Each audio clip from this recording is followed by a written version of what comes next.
El lenguaje El lenguaje es el instrumento de la inteligencia. es el instrumento de la inteligencia. La lectura La lectura es la gimnasia del pensamiento. es la gimnasia del pensamiento. Muy bien. De esta manera empezamos hoy esta entrevista con Julio Serrano. Que Julio Serrano, tal vez lo ven por ahí, hay un grupo de gente y ahí viene caminando, lo pueden ustedes observar. Bienvenido, Julio Serrano. Gracias. Echeverría. Corriendito, ¿verdad vos? Sí, corriendo, pero a tiempo. A tiempo. Bueno, mira, aquí estamos casi en la playa con palmeras. Ya tenemos así ajá. Todo la parafernalia de la playa, sobre el ceviche de la cerveza. Eso, por favor, hay que pedir. Bueno, ¿quién es este individuo? Vamos a confirmar, vamos a saberlo en estos momentos con este chato de la revista La Fábrica. Así Contanos es. ¿Quién es? Conozcamos quién es Julio Serrano Echeverría. Hoy tenemos un invitado más en Letras de en Directo y es el primer invitado del mes porque tuvimos una celebración ya la semana pasada.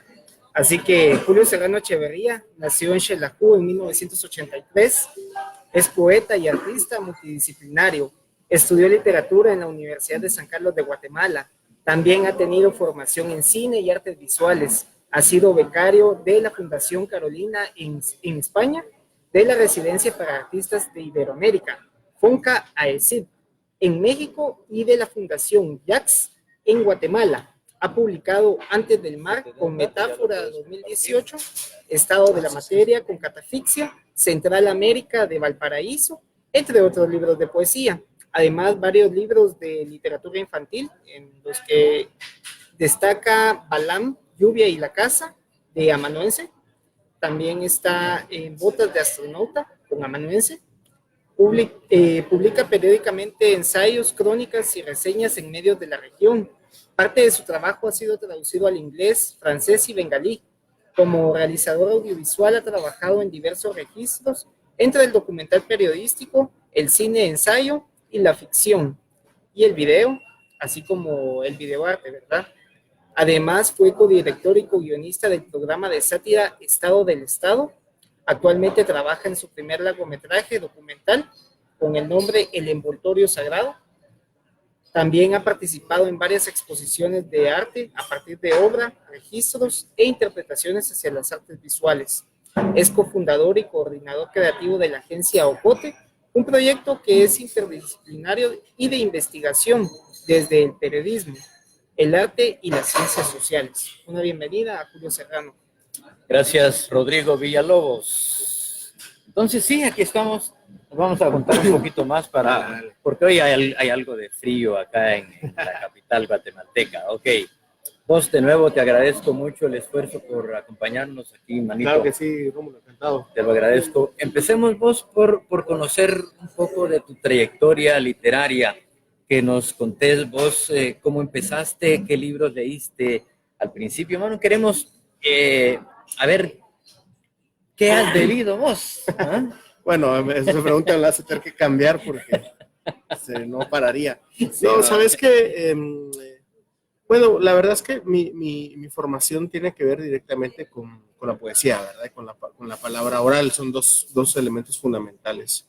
Yo siempre conecto mi historia literaria con mi historia con mi papá. Mi papá es un narrador oral así nato, de Xela, mi papá, que yo crecí en Xela y cuando niño mi papá trabajaba la tierra, él se dedicaba a la agricultura y entonces yo crecí muy cerca de él, sí, trabajando a su lado, digamos, yo vi nacer cualquier cantidad de animales, coseché cualquier cantidad de...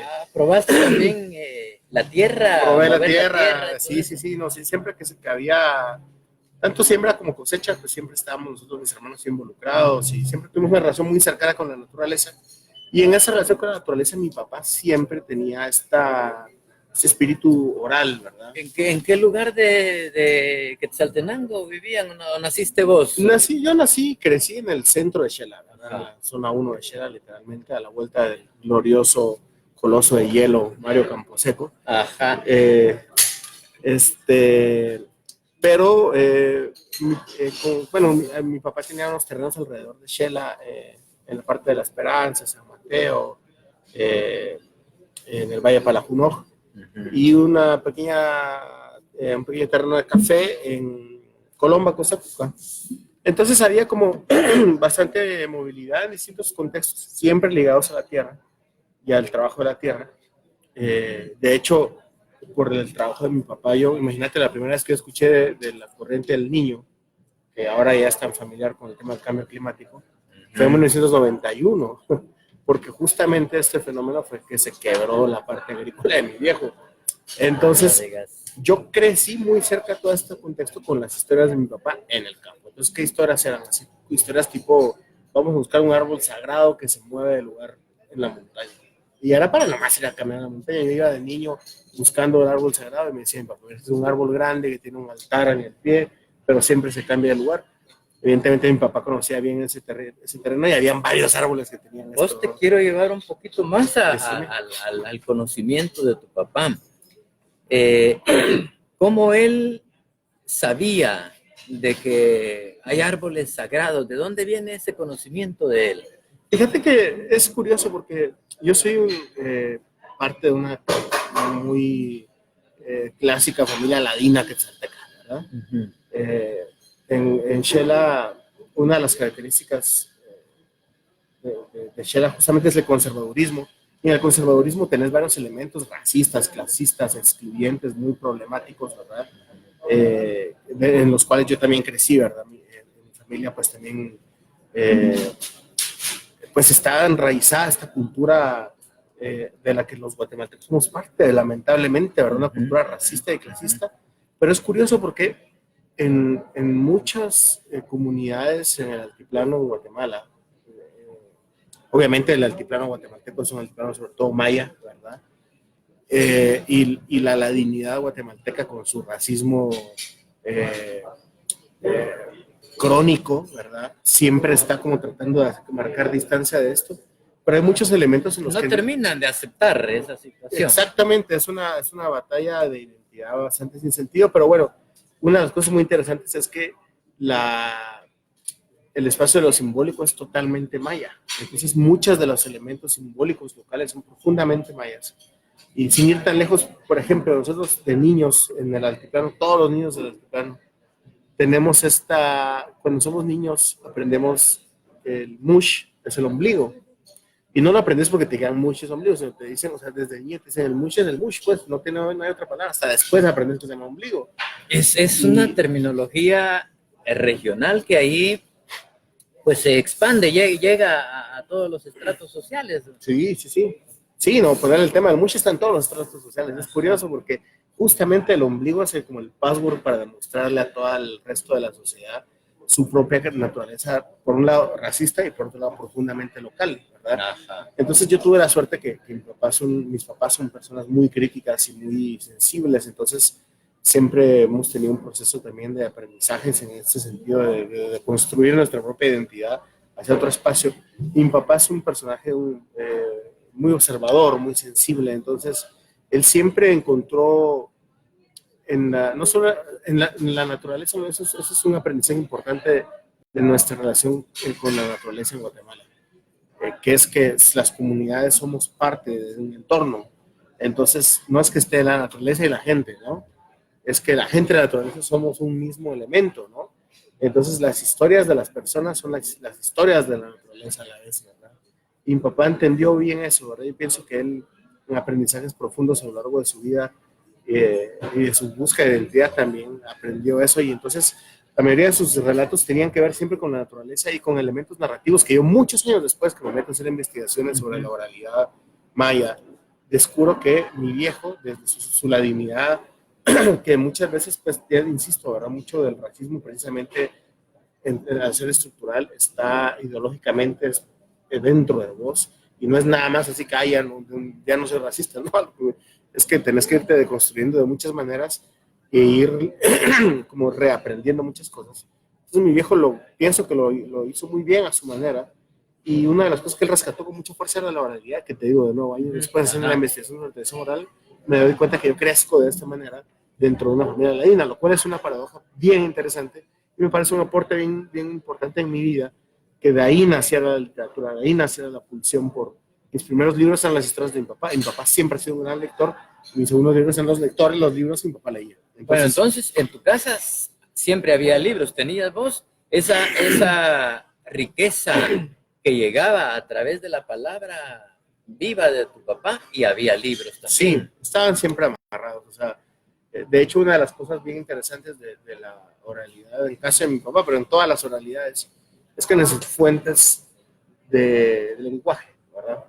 O sea, tu lenguaje se enriquece en la medida que interactúas con otras fuentes lingüísticas. En las tradiciones orales más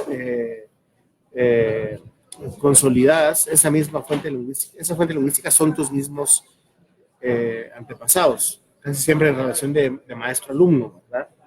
Narradores ancianos que toman nietos alumnos para formarlos. Entonces sería como la biblioteca de estos chicos, ¿no?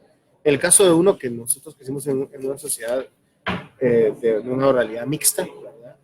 Nuestra fuente de lenguaje sí son los libros, ¿verdad?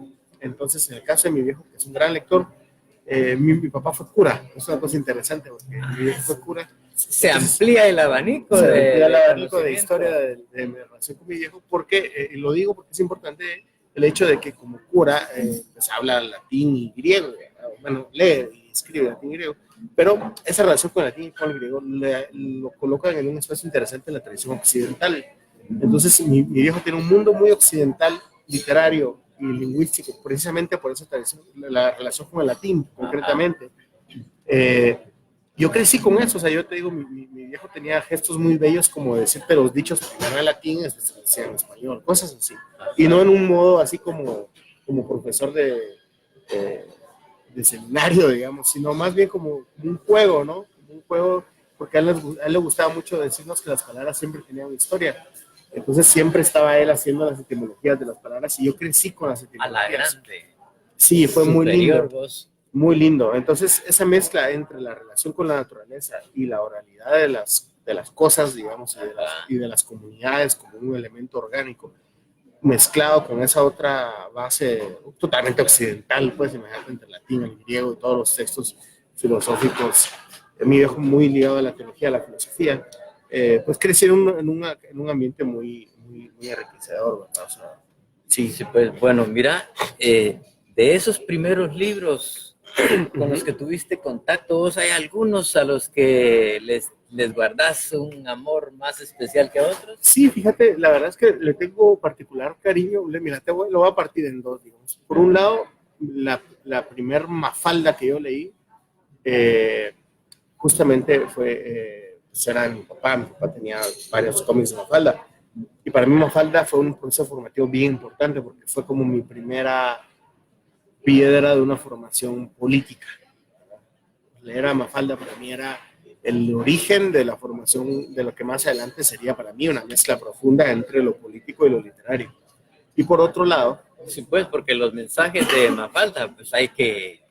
Es decir, son valiosos, pues penetran en la sociedad. Sí, totalmente. Señores, buenos días. Gracias, Eve. Gracias. ¿Cuál es el? ¿Este qué es? Es el capuchino. Y es de la mucho muy amable, gracias. Gracias, Eve. Muy amable. Gracias. Sí, en la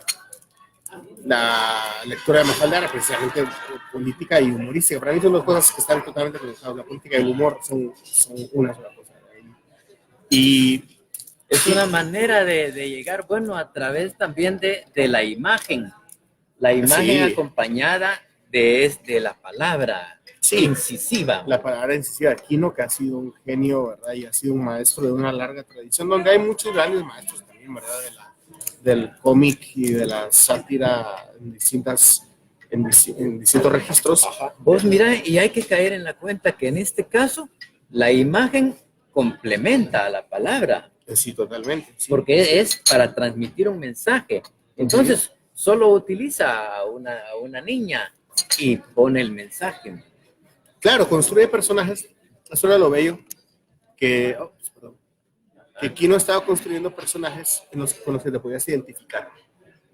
Y ahí, a mí también, una cosa importante que yo relaciono con mi lectura de Kino es que la infancia no es un momento de tu vida, sino es un lugar. O sea, nosotros como adultos podemos volver a la infancia. No podemos ser niños de nuevo, obviamente. Y la infancia es el espacio propio de la niñez, sí es cierto. Pero es un espacio simbólico al que vos puedes volver. Por eso Kino lo hacía y por eso lo lograba. Y por eso sus grandes lectores son adultos, pues no son niños, aunque su lógica era el espacio de la infancia. Entonces a mí eso también me sirvió más adelante y es la manera que yo proceso mi literatura infantil, pero ya hablaremos más adelante de eso. Pero sí, entonces por un lado estaba esta parte que era lúdico-política, ¿verdad? Y por otro lado la literatura así muy tradicional que me marcó. Como todo poeta centroamericano, a mí Rubén Darío me marcó profundamente porque era el único poeta que vos podías conocer en el colegio y en tu casa, digamos, ¿verdad? Y cuando digo en tu casa me refiero a que nuestros abuelos, nuestros papás, nuestras mamás conocen a Darío, ¿verdad?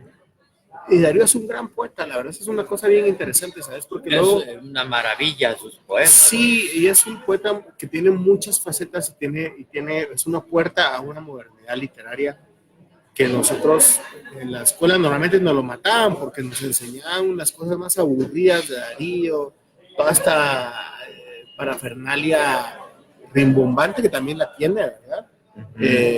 Que sí, que qué bonito que Margarita esté linda a la mar, ¿verdad? Pero la profundidad de las palabras, del ritmo, de la sonoridad, del aliento poético que tiene Darío es brillante. Luego tiene aquel poema famoso de Lo Fatal, ¿verdad? Aquel de que dice dichoso el árbol que es apenas sensitivo y más la piedra dura porque esa ya no siente, ¿verdad? Ese empieza a tener, hay una parte de Darío que es profundamente filosófica y entonces a mí de niño esas cosas me reventaban la cabeza, me explotaba, porque me acuerdo, fíjate, yo tenía 9 años cuando leí los 20 poemas de amor de Neruda, otro poema fundamental para la infancia y adolescencia de cualquier lector. Yo tenía 9 años, imagínate, lo leí, yo no estaba pensando en el amor, no estaba enamorado de nadie, un hombre a los 9 años está pensando yo estaba pensando en la montaña, en el fútbol, no lo sé, un montón de cosas que no tenían nada que ver ni con el amor, ni con el erotismo, ni por cerca todavía. Y entonces me pegó tanto el libro, por lo poético en sí, no por la temática, porque es que es casi como siempre ese libro te gana.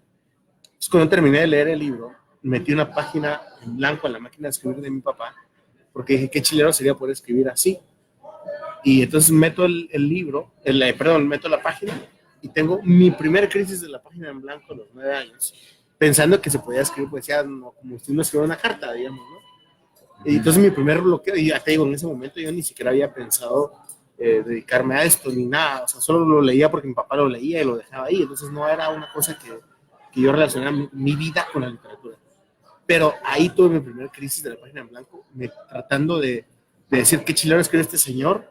Yo voy a hacer una de estas, de nuevo la interpretaba como cartas, ¿verdad? Decía, voy a hacer la mía. ¿Cómo alcanzar esa calidad de poesía? Sí, pero yo muy ingenuamente, y me gusta mucho esa historia porque yo lo que hice fue, yo pensaba que eso te salía así natural y espontáneo, y de hecho sí es cierto que te sale natural y espontáneo, pero el proceso es bien distinto. Ajá. Pero en ese momento mi espíritu de niño, bueno, ahora quiero yo, ¿verdad? Que es lo que normalmente hacen los niños con cualquier cosa que vos aprendes. El siguiente paso es, ahora me toca a mí, ¿verdad? Y yo hice eso con Neruda. Yo quiero hacerlo. Y ¡pa! Primer golpe. Y fue tan fuerte y tan traumática esa experiencia. Yo tenía 9 años, no volví a leer poesía hasta los 14. Me alejé totalmente de la poesía. Sí. Me parecía un género que dije, pues no, esto es como, me sobrepasó. Es muy respetable ese. Sí, entonces me puse a leer narrativa. Tenía unos libros de cuentos para niños, cosas así, pero luego paré muy pronto, temprano en mi adolescencia. Pues que soy el menor de 3 hermanos, mis hermanos también muy sensibles, muy artistas. Bueno, mi hermano en medio, José Antonio, es guitarrista, él vive de la música y se dedica a la música. ¿Vos también sos músico? ¿Haces música? Hago música para salvarme el espíritu, digamos, ¿verdad? ¿Tocas guitarra?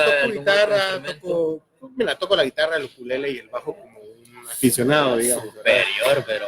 No, como un aficionado, pero lo hago yo siempre quise ser músico, la familia de mi mamá son todos músicos, y de mi madre viene el ritmo, de mi madre viene el aliento, viene el espíritu, que es lo que da la música, ¿verdad? Justamente el espíritu de las palabras es la música.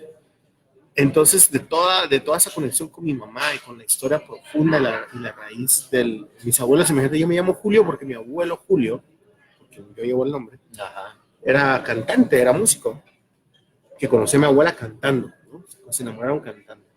Mi abuelo murió muy joven, murió a los 23 años. Hay un montón de historias ahí. Yo tengo todo un montón de conexiones en tu vida. Y entonces, imagínate, a mí me queda el nombre de mi abuelo músico.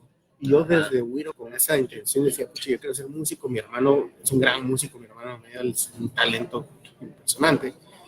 Y a mí no se me daba, o sea, yo sé lo básico de todo y lo sé, lo ejecuto bien, pero no, como que nunca avancé hacia ese lado. Entonces yo entré a la poesía, volví a conocer la poesía, porque fue la mejor manera que yo encontré de ser músico.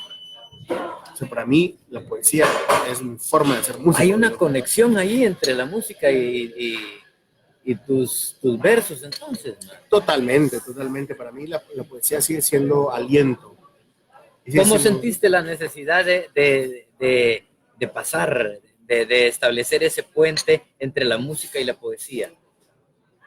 ¿Cómo se dio? Nació en mi abuela materna, mi abuelita Chávez. Ella cantaba también y ella se enfermó, tuvo un problema en el pie. Yo era niño y ella sabía que a mí me gustaba leer. Y entonces ella estaba acostada y le decía, mire, tráigame tal libro, ¿verdad? Y era un libro llamado Nervo. Me decía, léame unos poemas, porque así me siento mejor. Entonces mi abuela me hacía leerle poemas. Era algo muy lindo que una conexión que tuve con ella me enseñó. Imagínate, yo crecí en mi casa todos los domingos, nos juntábamos por las tardes. Mi hermana ya tocaba guitarra para entonces. Y llegaba mi abuela y mamá a cantar boleros. O sea, a mí los boleros son o sea, así en el ADN. Y la verdad es que es una alta conexión con la poesía. O sea, imagínate ese inicio de esa canción que dice, como espuma que inerte lleva el caudaloso río. Es un poemón, pues, ¿verdad? Y esa acá famosa canción de la flor de Azalia, ¿verdad? Y su flor de Azalia, la vida en su avalancha me arrastró, pues, o sea, son unos versotes, ¿verdad? Ese coro lindo de esa misma canción, no quisiera ser la golondrina que al amanecer a tu ventana llega para ver a través del cristal. Una imagen bellísima, ¿no? Entonces, creces cantando todo eso y hasta la fecha, o sea, para mí, o sea, es curioso porque mi infancia estaba profundamente marcada por el rock y por los boleros, ¿no? Entonces en mi casa se escuchaba Iron Maiden y los Panchos, ¿verdad? Pues es algo como que yo trabajé en radio y tenía un programa de rancheras de 3 a 5 de la tarde y a las 5 empezaba Buenas tardes Juventud con música en inglés. Sí, justamente tenías ese cruce, ¿verdad? Entonces, por un lado, la fuerza vital que mis hermanos me regalaron desde muy chiquito hacia el rock, a quien también le debo gran parte de mi trabajo poético. Y luego la parte de esto de los boleros y esta parte también, que era, de nuevo, pura música popular. De más adelante, a través de mi viejo, pues tenía ya conexión con la música académica, con el jazz, con la música clásica, ¿verdad? Pero mi conexión con la poesía profunda, que es la poesía de raíz, que es la poesía popular, básicamente, ¿no? Venía de los boleros que cantaba con mi abuela, venía de saber que mi abuela era cantante y que muchos años después encuentro en una bodega de mi mamá unos discos que mi abuelo grabó y me entero que mi abuelo componía también y tenía unos tangos que había compuesto mi abuelo. O sea, para mí fue una revelación. Eso pues, lo contamos hace 3 años, pues, o sea, no fue, yo recién me entero. Puta, con el tiempo, eso emociona, vos. Sí, no, fue un momento muy trascendental ese de descubrir a mi abuelo Julio, compositor. Y entonces, toda esa combinación, haber crecido, o sea, digamos que, o sea, lo menos que yo podía hacer era ser poeta, pues, o sea, mi familia estaba un poco como predestinada a dejarnos conectados. Nosotros los tres siempre tenemos una relación con el arte bien profunda. Es una gran herencia, vos. Es una herencia muy bella y ya más adelante cuando vas entendiendo, profundizando tu identidad y te das cuenta que parte de la identidad espiritualidad es justamente honrar la memoria de tus ancestros, ¿verdad? Mm. Te das cuenta que estás donde tienes que estar, porque para mí, en términos muy personales, el arte es la honra de la memoria de mis ancestros, ¿verdad? Entonces, esa es mi propia postura, o sea, que tenga otras visiones también hacia lo público es bien interesante, pero hacia adentro, así nació. Entonces, imagínate, vos me preguntabas las primeras lecturas, y es curioso, mis primeras lecturas eran música, ¿verdad? Después ya mi viejo en la adolescencia me regala Hermann Hesse, por ejemplo, ¿no? Y empiezo a meterme yo a ese mundo. Tuve una adolescencia súper sufrida, existencial, depresiva, así. ¿Por qué me pasa leyendo a Hermann Hesse todo el tiempo? Pues, Con Siddhartha, con Siddhartha, con Lobo Esteparia, Demián. Sí, O sea, sí, fue toda una... sí, es que eso es de eso. Es muy, y la verdad es que fue tan bueno para mí. Mira, mi viejo, ya te digo, mi mamá también es súper católica, los dos de una familia muy católica, y mis hermanos, cuando leyeron Demián, Hermann Hesse, dejaron de creer en Dios, ambos. Después ya cada quien hizo su propia decisión más adelante. Pero no, mi viejo nos lo daba en la adolescencia para tener esa crisis. Y él a sabiendas de que mis hermanos habían desligado totalmente de lo que para ellos era tan importante, que era la religión. Bien lo has dicho que el sentido crítico estaba en tu papá, porque otros padres lo que hacen es alejarlos precisamente de eso. Claro, sí, te alejan. En cambio, mi viejo me lo dio a sabiendas de que yo de ahí iba a salir pues, y así fue. Y a ver si salías vivo de ahí, mano. Tal cual, fue muy interesante. Demián me marcó la vida. Es un libro que es un parteaguas en mi vida. Demián es así, antes y después. Y yo viví en El Salvador 3 años en el bachillerato por unas vueltas, viajes familiares. Yo vivía allá, y allá fue que me conecté con Hermann Hesse, con esta experiencia, y en el bachillerato rompió con todo, o sea, sí. Y eso me abrió la puerta a decir, bueno, ¿qué pasa cuando vos profundizas los abismos del espíritu humano, ¿verdad? Que es como un adolescente de Hermann Hesse, y creo que todavía se puede seguir leyendo así a Hesse. Ajá. Y la única salida eran las palabras. Entonces eso me empezó a empujar a la escritura, me empezó a llevar, y ponerle, o sea, un adolescente sufrido, imagínate leyendo toda esta mara. Después me puse a leer a Jung porque eran amigos con Hesse, ¿verdad? Y un patojo de 15 años leyendo a Jung nada más para ver de qué se trataba. Y te digo, nunca fue una cosa así nerd. Pues me da risa realmente, porque sí, de veras, qué explosión mental puede estar ocurriendo ahí, mano. Es una loquera, o sea, era muy loca esa combinación de elementos, ¿verdad? Y ya te digo, curiosamente, a la par de eso siempre estuvo, o sea, siempre con los libros iba la música, y eso siempre fue creando un ambiente muy lindo. Y una cosa que para mí más adelante en la vida se revela con toda su fuerza, que es que algo que yo siempre he sido desde niño es curioso. Pero un curioso extraño, porque ser curioso y ser metiche son dos cosas distintas, digamos. Ajá.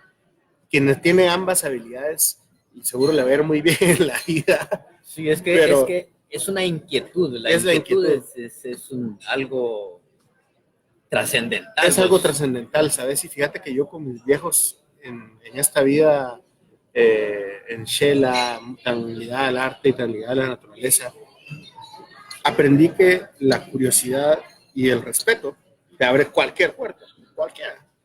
Ajá. Entonces, cuando vos estás como sentís ese llamado por conocer algo y que te acercas con respeto a ese algo, lo que sea, desde la persona que vive a la par de tu casa hasta el secreto del fuego en las comunidades mayas, si tu conocimiento es auténtico, tu curiosidad es auténtica, es honesta, y te acercas con respeto, eventualmente se te va a mostrar, se te va a revelar lo que estás buscando.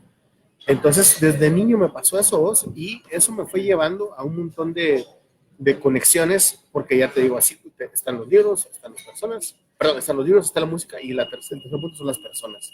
O sea, el conocimiento a través de las personas, que es que de repente, hasta el día de hoy, o sea, hoy en el Uber, cuando venía para acá, el Uber me venía contando que tenía un socio que durante años se había dedicado a robar casas. Entonces después dejó la delincuencia y se asoció con este cabra Uber para vender ropa. Y dice, nos iba muy bien, no sé qué. Dice, pero después él se cansó de vender ropa y se puso a robar bancos. Y digo, mano, o sea, ¿en qué momento te pasa que nos pasa todo el tiempo a las personas, con las personas que te cuentan historias así. Ajá. Pero esa es la historia de mi vida, es personas contándome cosas y yo escuchándolo y guardándolo dentro de mí. Digo, este chavo porque me lo contaba con mucho ánimo y él esperaba que yo, y por supuesto le puse 5 estrellas, pero estoy seguro que otra persona, y dice, pues vengo con un chavo que era socio de un delincuente, y le digo, mira, ¿y cómo terminó este personaje? Ah, lo mataron, me dice, no sé qué. Yo, bueno, ¿verdad? Pero decís, o sea, ¿de dónde salen todas estas historias? Entonces, este es el tercer eje para mí fundamental en mi formación.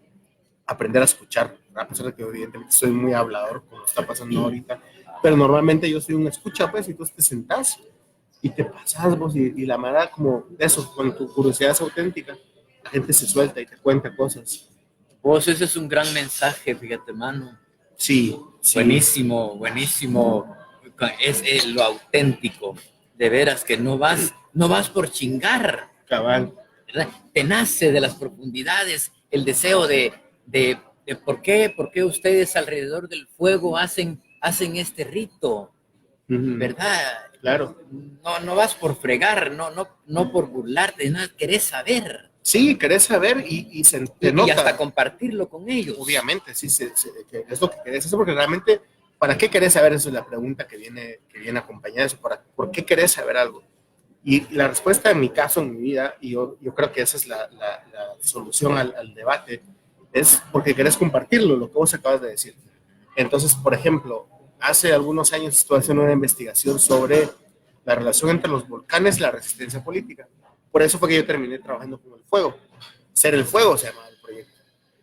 Y de verdad, mi búsqueda era muy profunda, muy de fondo, muy honesta, digamos, ¿no? Para hacer ese proceso, yo conocí muchas personas que poco a poco era algo que ya venía sucediendo desde antes, que mi propia relación con el pensamiento mesoamericano, maya concretamente, se fue expandiendo. Y se fue expandiendo porque iba conociendo a las personas indicadas que me llevaban, digamos. Yo no he tenido, me siento muy cercano con la cosmovisión maya, con la espiritualidad maya. En términos personales, es una forma en la que yo me siento muy libre de vivir, pero eso, yo entiendo mis propios límites, para empezar lingüísticos, o sea, no nos vayamos tan lejos, solo con ese límite ya estás en la otra cuadra. Pero es bien interesante porque me han pasado unas experiencias muy bellas en torno a acercarme y a conocer legítimamente, con curiosidad y respeto legítimos. Y de verdad he tenido la oportunidad de llegar a unas profundidades en las que yo me siento muy afortunado. Y ahí es donde la escritura es un compromiso. Porque tampoco, no es que las personas te muestran eso como decir, mira, te voy a enseñar aquí los secretos del fuego para que vos escribas esto. O sea, no, jamás, nunca es así. No es un pacto, no es un intercambio de yo te muestro eso, entonces vos haces tal cosa. Es un compartir. Y cuando el compartir, de nuevo, así como estas comunidades van abiertas sus puertas, esas personas, estas de todo, desde académicos, guías espirituales, artistas, Uber, cuando una persona te abre para su vida, su espíritu, para compartirte una historia, y vos sos escritor, tenés un compromiso muy serio, primero de escucharle. Es tu primer compromiso. Y el segundo es de tomarte muy en serio eso que te dieron, porque a lo mejor eso es algo que también habría que compartir. No lo sabemos, pero por eso es que es una seriedad, porque vos no sabes si lo que te cayó encima fue una piedrita o una semilla, digamos, ¿verdad? Entonces, ese compromiso de la escucha atenta, de la sistematización, del orden, de formarte, de leer para poder tener vos más lenguaje, más mundo, de hablar, de escuchar, todo eso es parte de tu compromiso como escritor. Y el compromiso, digamos, final sería que estés escribiendo, que estés creando, ¿verdad? Porque no es que te vas a ir a Chajul, por ejemplo, es una comunidad con la que yo tengo una cercanía muy profunda. Y decir, voy a Chajul porque quiero hacer varios libros sobre esto, no sé, o sea, yo no soy un científico social, que sería muy interesante hacerlo también, pero mi trabajo es otro. Entonces, yo tampoco, o sea, todo esto que vivo con esos espacios no son vivencias para transcribir, no es que yo voy a ir y ahora voy a transcribirlo. Mi compromiso no es la transcripción, mi compromiso es el cuidado de esas historias que más adelante en mi vida salen de otra forma en mi texto, ¿no? Pero yo sí creo que los artistas en general... Aprenderlo, asimilarlo, primero después expresarlo, ¿no? A partir de esa interpretación poder vos difundir difundir Sí. el conocimiento también, porque es valioso también difundirlo, ¿no? Claro, claro, pero ponerle en ese sentido es bien interesante lo que estás diciendo porque es una pregunta importante y muy válida. Los escritores, nuestra obra naturalmente es difusora, digamos, un libro naturalmente es un difusor de comunicación, de palabras, de lenguaje, de sensaciones, pero en este caso en particular, siendo nosotros guatemaltecos y viviendo en Mesoamérica, es bien interesante la relación que hay entre la posibilidad de difundir el conocimiento, de crear conocimiento o de cuidarlo, que son tres momentos distintos. Muchas veces eso está en una misma persona, como por ejemplo en narradores comunitarios. Conocí a unos narradores en Costa Rica, unos narradores bríbiris, un narrador y un cantante, porque tienen dos funciones distintas. El cantante es como un poeta, digamos, y el narrador pues un narrador. Entonces el narrador me dice, eran dos chavos, eran patojos. Y el que era el narrador, que era el narrador de su comunidad, andaba con una cámara, me acuerdo, con una playera del Manchester United, ¿verdad? Así, con el pelo así engominado, como un mohawk, ¿verdad? Y entonces nos hicimos buenos amigos con Elvin, y le digo, mira vos, ¿cómo es la narración de la historia de la creación del universo? Entonces me empezó a contar las primeras cosas, y va. Yo estaba haciendo un documental cuando los conocí, entonces le dije, mira, ¿te puedo hacer una entrevista? Sí, me dice, entonces lo entrevisté. Y digo, ¿nos podrías compartir una parte de la historia que me estabas contando de la creación? Y él me dice, bueno, mira, sí puedo, me dice, por supuesto que sí. Lo que pasa es que la historia, el relato de la creación dura 6 meses, me dice, ¿verdad? Y yo digo, entonces no te puedo contar 6 meses, me dice, ¿verdad? Y yo así como, chica, ¿verdad? Porque es otra concepción del tiempo, ¿verdad? Pero me dice, pero con gusto te puedo compartir un pedazo. Vos, y mientras más se te resiste, más crece tu curiosidad, ¿no? Cabal, tu inquietud. Y el hermano que era el cantante, también muy lindo, tuvo un gesto bellísimo. Cuando nos despedimos me dice, vení, te quiero hacer un regalo, me dice. Vos sabes que yo no escribo libros, porque él es un cantador, no escribe libros y canta. Y me dice, y nos hacemos muy buenos amigos en ese encuentro, era encuentro de escritores. Y me dice, esto que yo canto no está escrito porque nosotros no escribimos nuestros cantos. Pero te voy a hacer un regalo, me dice, y este canto que yo te voy a regalar, me dice, es el canto con el que Sibú, que es el creador de los bribris, el dios creador de los bribris, dice, con este canto Sibú creó las cosas. O sea, el canto de la creación, pues, ¿va? Y me empieza a cantar el canto de la creación, que duraba como 2 minutos, ponerle, ¿va? O sea, pero fue como me jaló hacia parte del grupo.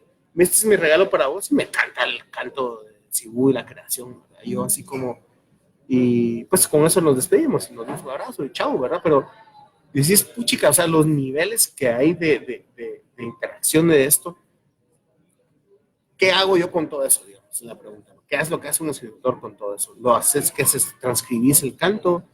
¿Transcribís la experiencia? ¿Qué haces? ¿Qué hice yo con eso? Nada más, yo lo que hice fue retener la experiencia de la conexión, y cada vez que, como ahora con vos y con nuestros compañeros que nos están escuchando y viendo, lo cuento porque en el contexto de lo que estamos hablando es muy importante contarlo. Esta cosa del regalo de las palabras, ¿no? Esta cosa de que las palabras no es tuya, es una palabra común, y lo que hacemos es estamos nosotros llenos de libros donde es todas un estas patrimonio palabras universal, es de toda la humanidad. Esto es toda la humanidad. De ahí es que es esa conflictividad permanente que hay entre el mundo occidental del libro y el mundo universal de la palabra, ¿verdad? Que son dos cosas distintas y que por distintas razones vos te asumís como autor o te asumís como un narrador, digamos en el caso de este chavo, como el cantor, lo que fuera, ¿verdad? Entonces pienso que son roles distintos en distintas circunstancias, y me parece muy importante el aprendizaje local. Nosotros vivimos en un lugar muy privilegiado del planeta, donde todos estos conocimientos están aquí a la par, pues, o sea, ahorita te paras y te encontrás a alguien que te abre un universo gigante, porque afortunadamente, y a pesar de todo el intento sistematizado de un sistema de opresión, exclusión y racismo, ¿verdad? La vida profunda de estas tierras es la vida de la resistencia, son los árboles que están de pie, son las comunidades que tienen 3.000 años de estar ahí, y no hay nada que ninguno de estos idiotas que ostentan el poder pueda hacer para realmente cortar esas raíces de 3.000 años. No hay ningún poder en este país que pueda cortar eso, ni creo que exista en la humanidad algo capaz de cortar una raíz de 3.000 años y que saber que somos parte de eso. Y no lo digo en un sentido romántico a lo Watt, sino más bien profundo a lo humano. Es que esto es bellísimo, el hecho de que vivimos en una de las partes del planeta donde se creó el lenguaje, pues, o sea, cuando vos decís abaj, ¿verdad? Decís abaj es piedra, ¿verdad? No estoy diciendo cualquier piedra. Cuando decís piedra en español, es una piedra que si seguís a la etimología, es una piedra en algún lugar de lo que ahora es Italia, o si seguís más atrás, en algún lugar de lo que ahora es Grecia, digamos, ¿verdad? La naturaleza de esa palabra, de ese fonema, está en otro lado. No define visual ni físicamente nada que esté aquí, ¿verdad? En cambio, abaj sí, esa piedra, pues, o sea, no es una piedra que está por allá. Es Ok, esa. extraordinario, vos. Mira, solo para que no se me escape, es que Dale.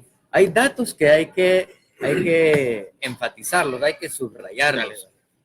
Es eso que vos decís, es tan valioso que el cuate te haya llamado aparte y te haya obsequiado, es regalo. Uh-huh.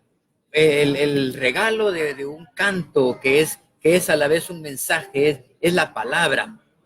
Pues mucha gente no ha caído en esa cuenta de que si alguien de una comunidad recóndita viene y te narra una historia, deberías de reverenciarlo, no sé, de cuántas maneras poder agradecerle que te cuente eso, mano. Uh-huh.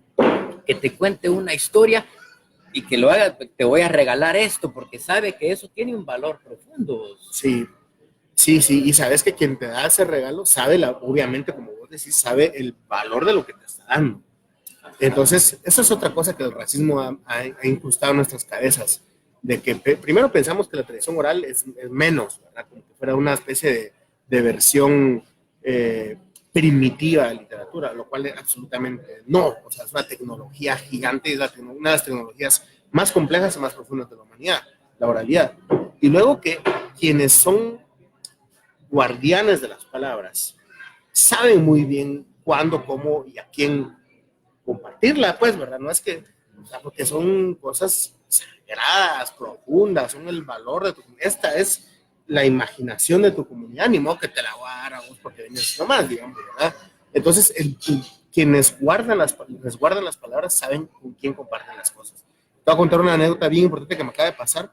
Hace 15 días estaba entrevistando yo a Alain Breton, que es el traductor del Rabinal Achí. Justo editó Sofos, la nueva edición del Rabinal Achí, que es una traducción de Alain Breton directamente del Chachi al francés y luego se tradujo al español. Entonces yo entrevisté a Breton, que fue el traductor, y le pregunté, mira, ¿y cómo llegó a esto? Porque es un nuevo manuscrito, un manuscrito que recién apareció en los 80s, ¿verdad? Que es de donde él saca la nueva traducción de Rabinal Achí. Él trabajaba con don José León Colocho, que era ¿De dónde es este Breton? Breton es francés. Francés. Es un antropólogo, antropólogo y lingüista francés. Y estaba haciendo un trabajo de ritualidad en Rabinal. Y estaba trabajando con don José León Colocho, que era quien conservaba la danza Rabinal Achí, vía la familia de su esposa, que eran los guardianes del Rabinal Achí, porque es una cosa familiar, ¿verdad? Y entonces están trabajando con Breton sobre oraciones. El Breton había grabado audios de ceremonias y estaban haciendo como transcripción. Y entonces me dice Breton algo que es bien importante. Y él me dice, yo nunca pregunto las cosas, dice. Yo solo trabajo con lo que me quieren compartir. O sea, no es un trabajo de entrevistas, sino de diálogo. Y lo que me compartan con ese trabajo, y si no me comparten, pues no se trabaja, ¿no? Entonces él trabajó varios años con este señor José León. Y un día, don José le dijo, mira, ahorita vengo, le dije, voy a traer algo, le dice, y se levanta y regresa con un cuadernito forrado en cuero, le dice, mire, le quiero mostrar esto, porque con todo lo que hemos trabajado, esto creo que puede ser interesante que usted lo vea. Y el Rabinal Achí, pues, una de las transcripciones, pues, ¿verdad? ¿Te imaginas eso? O sea, ese momento trascendental en que el guardián de la palabra, o sea, sabe todo de años de trabajar con Breton, dice, bueno, ya este hombre ya está listo para que yo le muestre mi relación con esta persona. Y es súper bello porque nos habla de algo que de nuevo también el racismo nos ha metido a la cabeza, que pensamos que el conocimiento maya es maya. El conocimiento maya es universal, el pensamiento es universal. pensamiento universal es como cuando decís los chinos, ¿no? O sea, el I Ching. Es que el I Ching es para los chinos, no me jodas, es para todos, pues, ¿verdad? O sea, lo mismo que pasa, o sea, lo mismo que pasa con los griegos, con los chinos, con los persas, con los asirios, pasa con los mayas, decís, esto es de todos, esto es, obviamente, los pueblos mayas que además tenemos esta fortuna de compartir este tiempo y este territorio con comunidades que tienen una raíz profunda, con una resistencia política impresionante y un conocimiento que tiene de nuevo 3.000 años de tradición. Estás ante una altísima cultura viva ahí todo el tiempo, ¿verdad? Esa posibilidad de compartir el tiempo, el espacio y de sentirnos parte de esta misma tradición nos coloca como creadores en un espacio muy privilegiado donde nuestros cantos tienen tonos y melodías y armonías que tienen, no todas, pero en muchos casos, una armonía que tiene 3.000 años de historia, pues, o sea, es como decir, chica, es una nave de tiempo, ¿no? Entonces los guardianes de las palabras saben cómo y cuándo otorgar las cosas. Y entonces es bien curioso porque cuando vos sos escritor y vos tenés tus libros y dices, bueno, les voy a leer un poema, ¿verdad? Vos decís, tenés dos opciones, o sea, o estás consciente de que vos también sos guardián de palabras, las vas a compartir con alguien, o sos un escritor a secas, pues, y lees así nomás. Entonces, son decisiones y yo entiendo que otras culturas lo ven de una forma distinta, pero yo me siento muy pleno de vivirlo de esa manera y saber que cuando vos estás en un momento así, digamos, explosivo de un texto tuyo que estás leyendo, no sos vos ni es tu voz, sino es una colectividad que está pasando a través de tu cuerpo. Ajá, que recoges, servís como de puente. Sos un puente de un montón de tiempos y de sensaciones, o sea, las palabras no tienen propiedad, digamos, afortunadamente son como el aire y hay que defenderlo así, ¿verdad? Pues mira, esta conversación que estamos teniendo con vos es tan enriquecedora y va uno, pues, continuamos formándonos vos, continuamos formándonos en el encuentro con cada persona. Ya hablábamos de esa forma de regalar. También hay otra forma que conecta, es valorar a la persona también. Así como te cuenta un relato, si alguien te abre su corazón y te cuenta un secreto, eso también. Hay que valorar su secreto y hay que valorar a esa persona vos. Claro, claro, sí. Ok, mira, cerremos esto que se nos ha prolongado, pero que ha resultado tan interesante, no habría que parar y lo vamos a ir retomando poco a poco. Tiranos unos 2 libros más de aquellos que vos decís, pucha, que esos libros deben leerlos. Es como para recomendarnos, ¿no? Y unos dos autores también de esos que vos decís, puta, esos 2 tipos son lo máximo. Úfale, buena pregunta. De todo lo que vos has leído. Fíjate que, sí, no sé, son preguntas complicadas porque decís, puchica, ¿cómo? Es como regalar unas palabras, ¿verdad? Entonces, te voy a decir autores. Hay un autor que me gusta mucho en este momento de mi vida que se llama John Berger. John Berger es un artista visual que también fue novelista y también fue poeta y a mí me gustan mucho los autores que rompen con la lógica de los géneros. Entonces él decía, no, de lo que hace el artista es observar y devolver la observación, digamos, ¿verdad? Ajá. Entonces Berger tiene una obra bastante vasta en general, ¿verdad? Donde él se salta las trancas entre los géneros y entre las formas, y eso es una cosa bien rica de leer, porque es como que estuvieras leyendo una conversación, digamos, ¿verdad? A veces es poema, a veces es ensayo. Tiene un libro bellísimo que se llama Un séptimo hombre, que de hecho lo venden acá, que es un libro sobre los migrantes europeos en los 70s. Y vos lo lees y parece que están hablando de centroamericanos yendo a Estados Unidos. Y en realidad son españoles, italianos, rumanos yendo a Alemania, ¿verdad? Y es la misma historia, la misma historia. Imagínate, en los 70s en la frontera en Alemania detenían a los españoles o los italianos para hacerles como registros muy, muy minuciosos. Los desnudaban para ver cómo estaban físicamente, para pedir permisos de trabajo.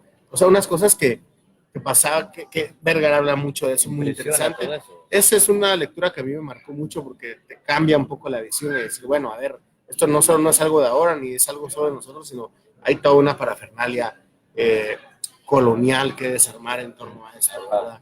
Esa sería una lectura que yo pondría ahora sobre la mesa. Y déjame, ¿sabes qué? Qué bonito ejercicio me estás haciendo porque ahorita cuesta como así como... De repente lo buscas. Fíjate que hay un libro que me gustaría que como dejar que cierra nuestra conversación de todo lo que hemos estado hablando ahora. Es un libro bellísimo que se llama Canto Palabra para una pareja de muertos, de Pablo García. Es un poeta guatemalteco contemporáneo, poco conocido. Él es un personaje muy reservado, vive en Totonicapán, si no estoy mal, y ganó un premio de poesía que se llama, de literatura, que se llamaba Premio Bats, que lo convocó Rodrigo Rey Rosa, con lo que cuando él ganó el Premio Nacional de Literatura donó esa plata para un premio en lenguas indígenas, y fue Pablo García con este libro que lo ganó. Ese libro, Canto Palabra para una pareja de muertos, me parece el libro de poesía contemporáneo más importante que existe. Sí, está en español. Está en español y en quiché. Sí. Y es como tener en tus manos una especie de portal que te muestra la profundidad de historia que hay y de cultura y de sensación, de todo. O sea, es como que abrieras el Aleph, digamos, ¿verdad? Ajá. Es como que el famoso puntito de Borges existe en ese libro y vos lo empezás a leer y te vas a unas profundidades y decís, puchiste, y este chavo tiene casi mi edad, vive cerca de acá. ¿Cómo es que todo esto estaba en una persona que estaría ahorita caminando aquí, verdad? Es impresionante, así que ese sería otro texto que yo diría, estos dos textos. No todo lo tenemos que buscar afuera, vos. No, para nada, esa es una visión hacia adentro profunda. Extraordinario. Bueno, mira, es que qué brutal platicar con vos, man. Mira, vamos a saludar a Diario de los Altos, que indudablemente siempre se conecta también y comparte nuestra señal allá en Xelamen. Saludar al montón de Mara que nos ha estado acompañando. Carlos Gerardo, Karina Mariela Guerra, Mayra Navarijo, preciosa, Roberto Cifuentes, Ruth Baides, Ludo López, Pablo Bejarano, Raceli Coya Persico. Pablo dice, saludos a Julio, su look me recuerda al del gran Pablo Milanés. Bueno. Totalmente. Raceli dice, respiro aliviada, amigo. Ya te recibo de ahora en más a gozar en plenitud. Gracias, Raceli, indudablemente. Vamos a ver, Leo de Soulas, Elfer Galicia, Gerardo Guinea 10, Jackie Blue Nis, Jackie Nistal, Rodrigo Villalobos, José Estrada, el doctor Carlos Interiano, Edgar Eduardo Paz Gomar, Carmen Beatriz Tocay, Carlos de Paz Ralda. Soy fan del programa, dice Mayra Navarijo, linda. Ruth Baide dice, el tiempo es un hilo que se desenreda, pensaban los abuelos sentados a la puerta de la casa de Central América, página 21. Sí, lo tengo. Dice, saluditos al máster Rómulo y al querido poeta Colocho. Saludos, Ruth, querida. Qué bueno, gracias, Ruth. Raúl de la Horra también está con nosotros. Génesis Ramos, Luis Chalín, Paolo Guinea, Guillermo Durán. Éxitos totales, dice Arturo Serna. Gracias, y Gilberto Armando Lima. Ok, vamos a ir adelante, avanzamos un poco, nos trasladamos con los cuates de la fábrica para ver qué hay internamente ahí. Acerquémonos para que nos recomienden estos algunos títulos y luego volvemos con el máster Julio. Adelante, aquí está Ludo López. ¿Qué hay en la fábrica, vos? Bueno, les traemos de nuevo en Revista La Fábrica esta semana con unas notas como la de J. Larios desde Costa Rica. Curiosa la creación realmente, que es un reggaetón romántico. ¿Sí? Tenemos también la presentación de del fonema de Fernando Archila. El fonema es la sección que compartimos, en la que compartimos nosotros textos breves, cuentos cortos, poesía de autores conocidos y no reconocidos. Tenemos también, entre ello, también una información sobre la reciente gala de la entrega del Artista del Año, que se llevó a cabo el 29 del mes pasado. La nota a cargo de Claudia Figueroa. Y además de eso, pues tenemos para ustedes que puedan visitar la página www.revistalafábrica.com, nuestra página en Facebook, actualizada la agenda cultural de Casa No, actividades en Café León, Centro Cultural de España. Y el día de hoy les queremos invitar, a partir de las 15 horas hay un evento a cargo de Laura de Colores, que estuvo con nosotros hace unas semanas. Va a tener un taller de sanación poesía para los que quieran asistir en un Fondo de Cultura Económica, zona 9 de la ciudad de Guatemala. Sí, sí. Y por último, pues comentarles que estamos trabajando propuestas de contenido multimedia. El día de hoy, pues ya hemos lanzado parte del diferente material que van a estar viendo estas semanas con nosotros en la página. Estamos apostando a eso, a difundir la literatura a través de contenido multimedia, y entre ellos es la biografía de Julio Serrano. Y para comentarles también que el 13 de noviembre estamos cumpliendo un año de funcionamiento. Sí. Estamos muy contentos y agradecidos con nuestros lectores. Nuestro trabajo ha sido arduo, pero ha valido la pena, y estamos ahí para ustedes. De Revista La Fábrica ponemos cultura en su mano. Gracias. Órale, Ludo. Gracias vos. Buena onda. Volvemos entonces con Julio Serrano Echeverría. Ok, tenemos también que compartirles esto va. Sí, vos, veamos, hacenos el favor queremos ver las portadas de uno de tus libros. Vos tenés como 5 o 6 libros publicados de poesía, todos son de poesía, aparte de los relatos infantiles, ¿no?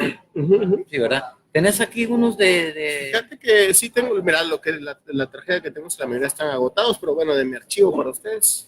Bueno, de Actos de Magia, que esta es una edición costarricense. Se editó primero con Catafixia, creo que con Catafixia todavía existen algunos ejemplares, pero bueno, es Actos de Magia, que un libro sobre la muerte, de las palabras de los días, que fue mi primer libro, ¿verdad? ¿Salió en qué año? 2006 salió, 2006 como Editorial Cultura. Las palabras y los días. Un libro al que todavía le guardo mucho cariño, me parece. Tuve una gran suerte de haber yo trabajaba en Editorial Cultura, trabajé en Editorial Cultura 2004-2005 junto con Morales Santos y con Javier Falleras, y teníamos ahí una especie de micro taller de hermandad muy linda. Bueno, somos muy grandes amigos con Paco y con Javier, y ahí yo llevaba un diario de no poder escribir, ese era mi tema, y luego ese diario se convirtió en ese libro, mi primer libro, Las palabras de los días, paradójicamente. Bueno, de Central América,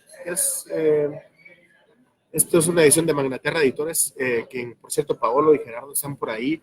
Magnaterra está cumpliendo 25 años, 2000 títulos, 25 años, o sea, son toda una máquina de sensibilidad y de compromiso.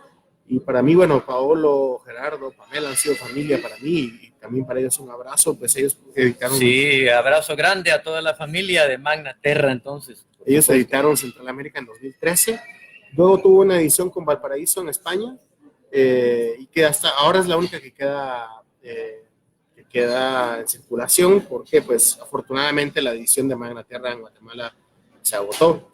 Este es mi último libro de poesía, Antes del Mar.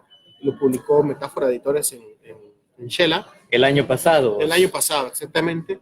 Es una trilogía que, de hecho, clásico, que uno no tiene sus propios libros, ¿verdad? Ajá. Pero bueno, Central América, Estados de la Materia, que es un libro que publicó Catafixia. Ese sí creo que todavía quedan algunos ejemplares acá en Sofos. Entonces, también les doy un adelanto... en exclusiva para Letras en Directo. Exclusiva. En exclusiva. Nada, el otro año, afortunadamente, en el primer semestre del próximo año, Sofos va a editar esta trilogía que les acabo de decir, Centroamérica, Estados de la Materia antes del mar, en un solo libro que se llama Tierra, que es un libro que se tomó 9 años en salir, porque pues, fue saliendo por partes, primero esos 3 libros, y la verdad es que me emociona mucho porque poder ver estos 3 juntos en un solo libro, que es como finalmente era su destino, de alguna manera cierra un momento muy trascendental de mi vida, muy importante, y creo que en términos personales me emociona mucho lo que también puede estar este libro en el panorama poético de este tiempo, ¿verdad? Porque, pues sí, como hablábamos hace un rato, finalmente no son nuestras palabras, no son mis palabras, sino son nuestras palabras. Así que, pues sí, el próximo año estará Tierra a la vista, literalmente. Tierra a la vista, sí, compilación, 3 libros, 2. Estupendo. Te pregunto, en esa compilación no están completos los 3 libros. ¿Se extrajo algo de lo más importante? No, están completos, no, están completos. No es, o sea, no es una antología, sino es un libro. Es un libro que, de nuevo... Ahí va a estar la oportunidad para los libros que han estado agotados, pues ahí viene. Ahí viene de vuelta, sí, sí. Estupendo. Vos mira, de por aquí yo extraje algo, pero quisiera que nos compartas, mano, con tu voz, que leamos un poco Okay. de acá, de Central América. Sí, con gusto, claro, les voy a leer este fragmento, el fragmento 3 de Central América, el poema 3 de Central América, que dice: la memoria es una travesía, caminaremos el mar, caminaremos la selva, caminaremos el desierto, piedra sobre piedra para recordarnos, correremos en dirección opuesta para tensar el corazón, para sacarle las palabras al pecho. Desde estas ventanas de autobús nos irás recordando, poco a poco te iremos recordando. Es de noche como las noches infranqueables donde solo había fuego. Aparece iluminado en el asfalto, por las luces del pullman, una familia sentada alrededor de la hoguera. Las ventanas atestiguan adentro del bus una danza de ojos vidriosos que sueñan, recuerdan el desierto sin saberlos, siguiendo las estaciones, recolectando alimentos, recuerdan el fuego y la innombrable llama que les ardía por dentro. Alguien despierta en medio de la noche, hay luna y la arena es azul, polvo de estrellas. Alguien despierta recio, pronuncia para sí: siempre hemos perseguido a la comida, porque siempre hemos tenido hambre. Y las ventanas atestiguan hacia adentro, hacia afuera, esta insaciable búsqueda de abrigo, para no llegar con manos vacías al lecho de la muerte. Vos pega duro, mano, este libro. ¿Qué puedes hablar más vos de Central América? ¿Cómo lo presentás vos cuando has presentado este libro? Sabes que Central América para mí es un libro muy importante por su origen. Es un libro que es un libro sobre migración, es una especie de respuesta, en realidad todo Tierra es una especie de respuesta a la Rusticato de Landívar. Yo lo que quería hacer es una especie como de historia de este tiempo, a partir de una poesía canto, ¿verdad? Que es como más o menos está ordenado todos los 3 libros. Y particularmente Central América, yo lo escribí a partir yo hice una investigación muy bella con mis amigos más cercanos que se habían ido de este país o por migración económica o por exilio político. Muchos, en ambos casos, tanto en la migración económica como en el exilio político, mis amigos tienen una historia profunda de la cual nunca habíamos hablado directamente. Y me compartieron sus historias, sus vidas, todos dispersos por un montón de lugares. Mucho de lo que ellos me dijeron está en el libro. Algunas cosas de las que me dijeron están literalmente en el libro. Es un libro que se construyó como iba a ser un documental originalmente, así nació todo ese proyecto de memoria. Y yo le guardo mucho amor a las palabras que ellos me compartieron, porque exactamente como le decíamos hace un rato, cuando alguien te da algo, pues tenés ese regalo, ese fuego que te comparten. Y tengo la voz de gente que amo, gente profunda, cercana, que me cuentan historias, algunas muy complicadas, algunas muy dolorosas. Muchas de las cosas que me dijeron, obviamente, pues tampoco aparecen en el libro, pero su energía, su corazón, su fuerza están ahí. precisamente ahora veo la pantalla y veo a Pablo Guinea ahí, Paolo, su voz está ahí, la de Pamela también está ahí, la Alejandra Solórzano también está ahí, que es otra poeta amiga que migró, etcétera. La verdad, hay mucha gente, Brenda Marcos, mucha gente muy querida que me dio sus palabras, y haber hecho ese cuerpo poético con el corazón de personas que han atravesado el territorio para llegar a algún lugar, ¿verdad? Gerardo Guinea también está ahí, dicho sea de paso, ¿verdad?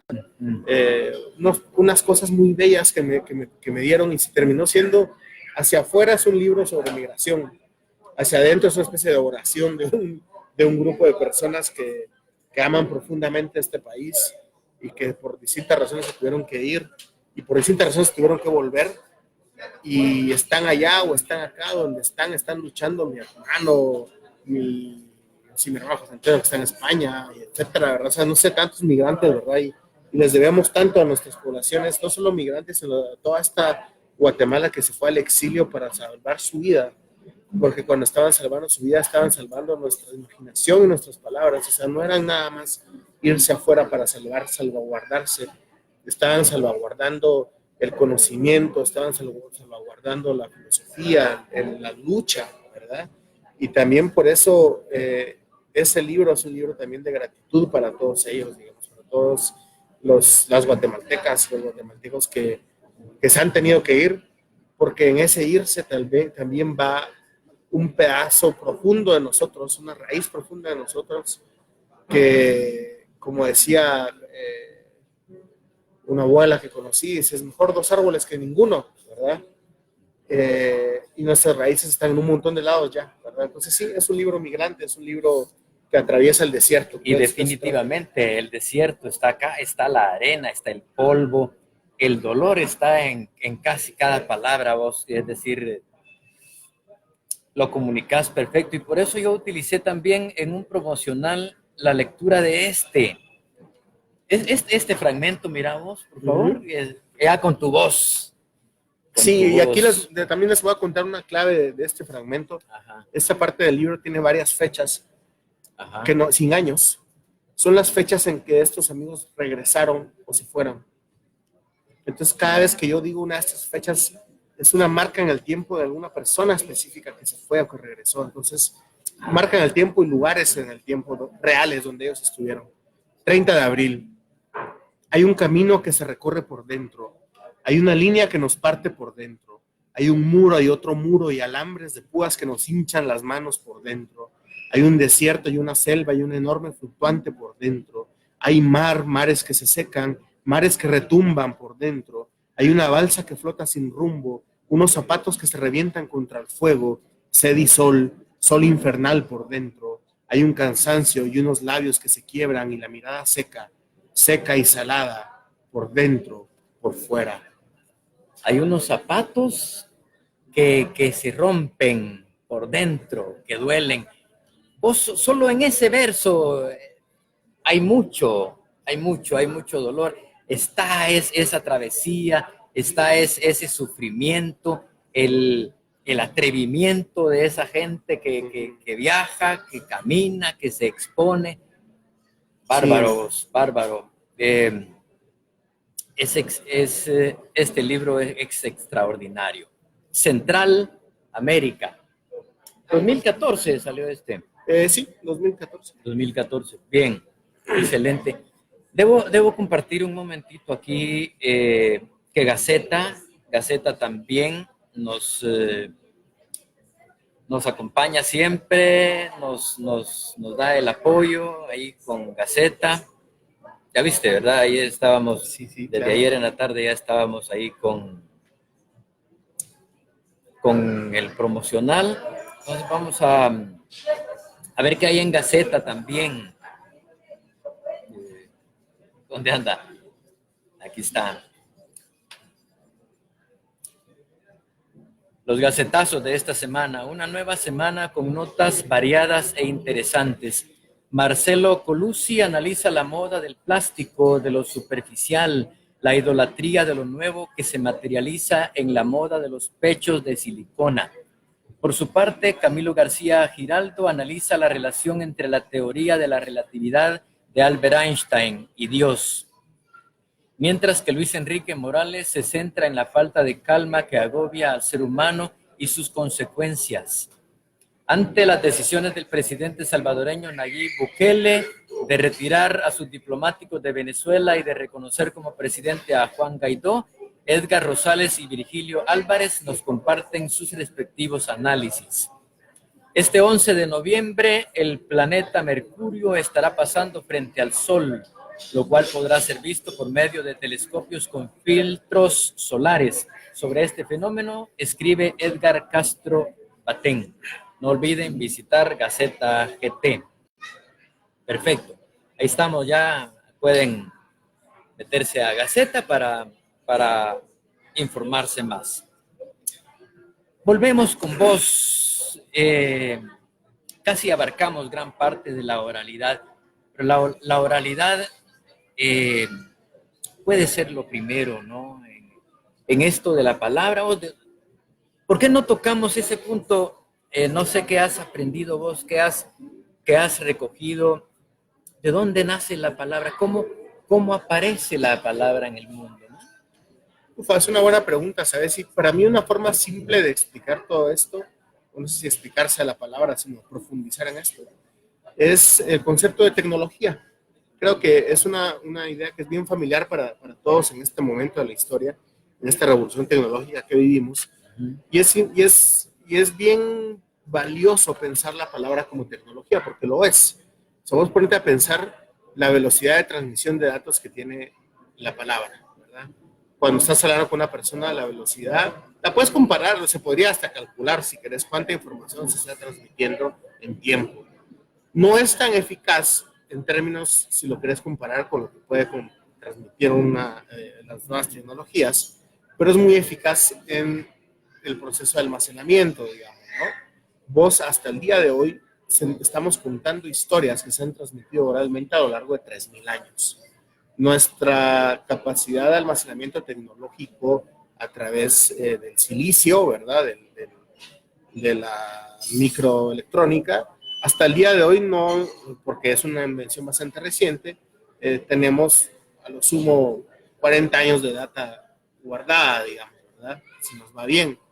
Cuando estamos contando yo tengo acá un libro de tradición oral maya para niños, donde hay un cuento que tiene a ver, que se parece, te voy a decir, déjame ver cuál es. Sacalo aquí. Este libro, Desde las Aguas, se llama, ¿verdad? Ese es para niños, güey. Ese es para niños. ¿Qué edades más o menos se recomienda? 6, 10, de entre 6 y 10 años. Viene ilustrado. Son cuentos, relatos. De la tradición, basados en la tradición oral maya, ¿verdad? Hay un cuento acá que se llama El nacimiento del arco iris, que está recopilado por unos antropólogos en una publicación sobre tradición oral maya en el lago de Atitlán, ¿verdad? Yo en este libro, estos libros tienen una mezcla, un proceso mixto entre bibliográfico y vivencial, ¿verdad? Algunas historias son contadas, otras fueron leídas, ¿verdad? Y lo que yo hice fue, porque yo les dije a los editores, miren, yo no voy a transcribir la oralidad porque son dos tecnologías distintas. Y lo que hice fue tomar elementos que venían de un relato oral y convertirlos en un relato textual, ¿verdad? Entonces, en ese sentido, es una especie de paráfrasis, ¿verdad? Pero ese cuento del nacimiento del arco iris describe una imagen que se parece un montón al mural de San Bartolo, que es del siglo I antes de Cristo, que está en San Bartolo, en Petén. Entonces, yo recién hice una adaptación de una historia que está pintada en un mural hace 2100 años, ¿verdad? Esa capacidad de que los relatos sigan vivos no la tiene ninguna otra tecnología. Entonces, la calidad de almacenamiento de esto durante 2000 años, ¿te imaginas? Estamos hablando de hace 2500 años, 3000 años, qué sé yo, el mito de los gemelos creadores, etcétera, ¿verdad? Una Puig Blanqué. Toda esta tradición, cuando la analizas como tecnología, es impresionante. Entonces, a mí me gusta mucho colocarlo de esa manera porque, por ejemplo, los huipiles, los tejidos en general, el fuego, las varas de los arquir, el mismo pollón como cocina, el concepto de sentarte alrededor del fuego, todas esas son tecnologías de la oralidad. es el equivalente a una página, a pasar la página, a leer una línea. O sea, un huipil es tecnología oral, también es tecnología oral. O sea, vos a partir de un texto puedes contar, como decía el amigo Elvin Bribri, 6 meses de la historia de la creación, pues, ¿verdad? A partir de un lienzo, ¿verdad? Porque una cosa impresionante de la oralidad es que siempre pide un cuerpo. Siempre hay un cuerpo de por medio en la oralidad. Igual que con los libros siempre hay un cuerpo. Un libro sin cuerpo no es un libro, digamos, ¿no? Es una especie de derivado del papel que se lo va a traer la tierra. Digamos. El libro se hace libro porque hay un cuerpo de por medio. Entonces, parecido pasa con la oralidad y me parece una tecnología impresionante que está viva hasta el día de hoy y que la utilizamos. Y sabes que es muy interesante porque nunca como ahora ha habido suficiente estructura para compartir la oralidad en un espacio tecnológico distinto. La tecnología libro no es tan amigable como el internet. No a todos nos gusta leer en un iPad o en un lector.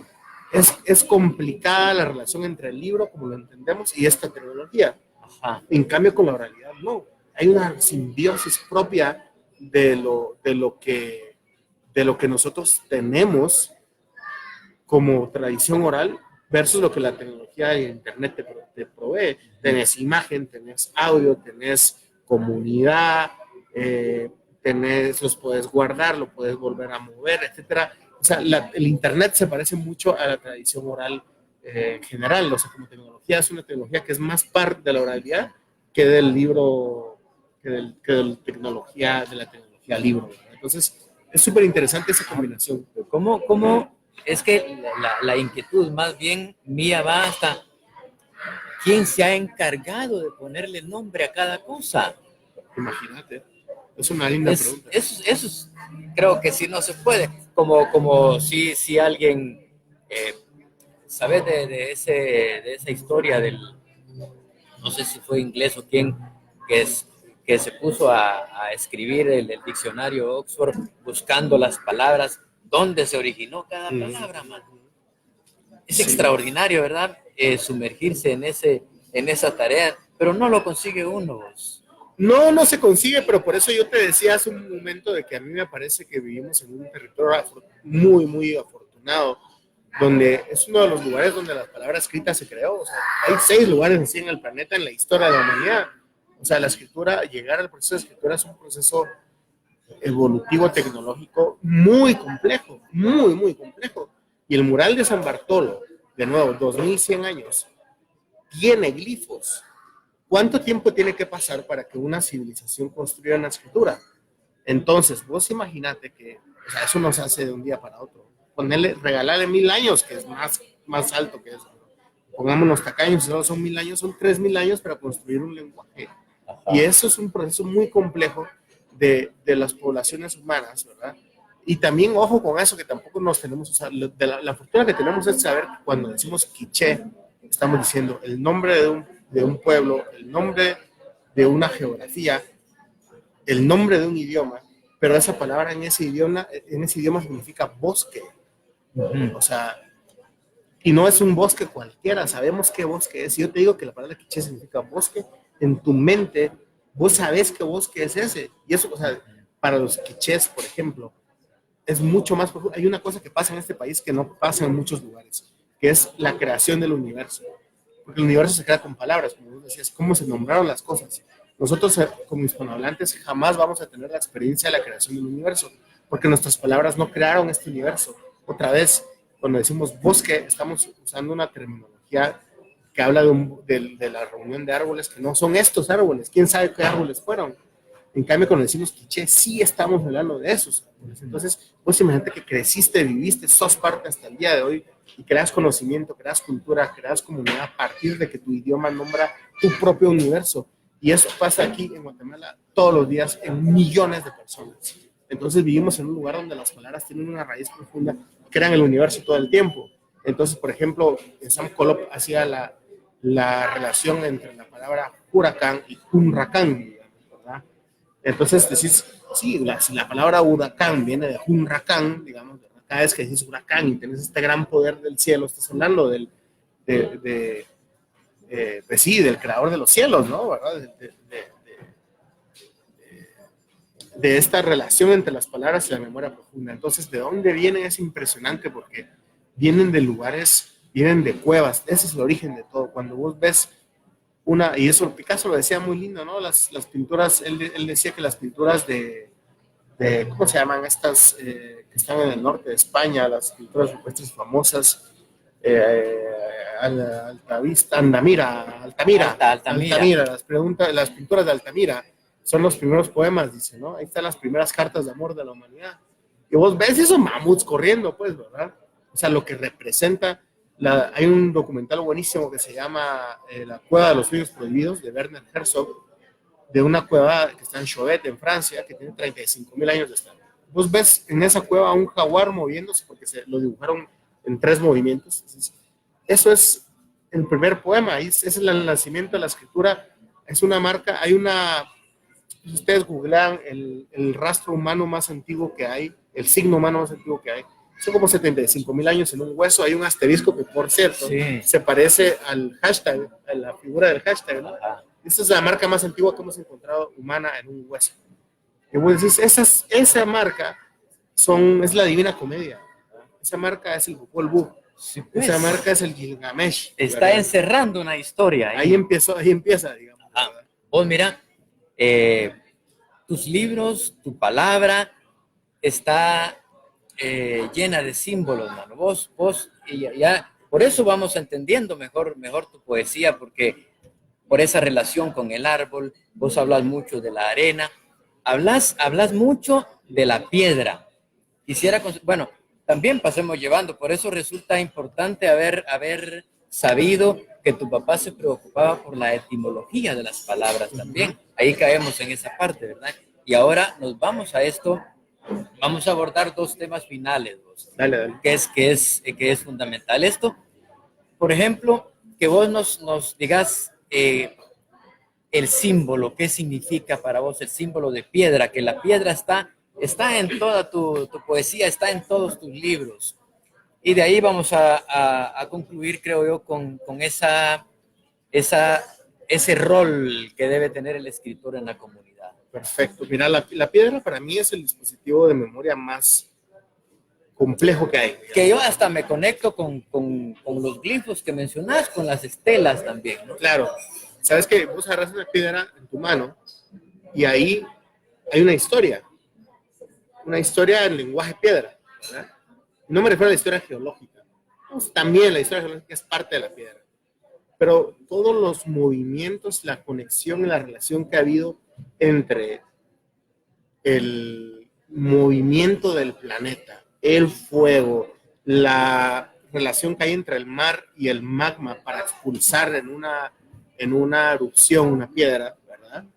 Que después se solidifica, y luego rueda y termina cayendo en un río y termina siendo redonda, y esa piedra redonda alguien la termina recogiendo y la pone en una mesa, ¿verdad? Esa solo es la historia de su recorrido. Ajá. Pero esa sola historia de recorrido son miles de años de vida. Entonces las piedras son historias de vida. Y entonces uno no conoce las historias de la piedra porque no hablamos lenguaje piedra.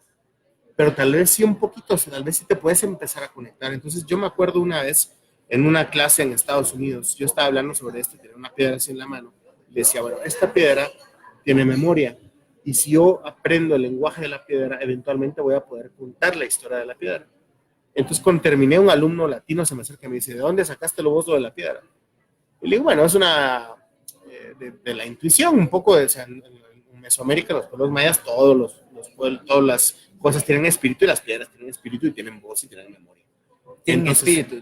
Un paréntesis, ¿se podría comparar con eso de que, por ejemplo, desde que nace una moneda y comienza a pasar de mano en mano, de persona en persona, haciendo un montón de trueques y todo, una moneda, pues, y que incluso hasta se han creado historias de que una moneda que pasó por tus manos, tal vez regresa. 15 años después claro. de tus manos. Sí, a su manera sí se parece un poco, ¿verdad? Ese devenir. La piedra es el signo natural del devenir, ¿no? El río de Heráclito. Pero es que eso sí está o sea, está ligado con totalmente, el universo. Totalmente, y están todos los elementos, en la piedra están todos los elementos, o sea, todos los elementos que se te ocurra que puedan existir, porque nosotros decimos 4, pero a lo mejor, no sé, los que se te ocurran, están en una piedra, todo eso.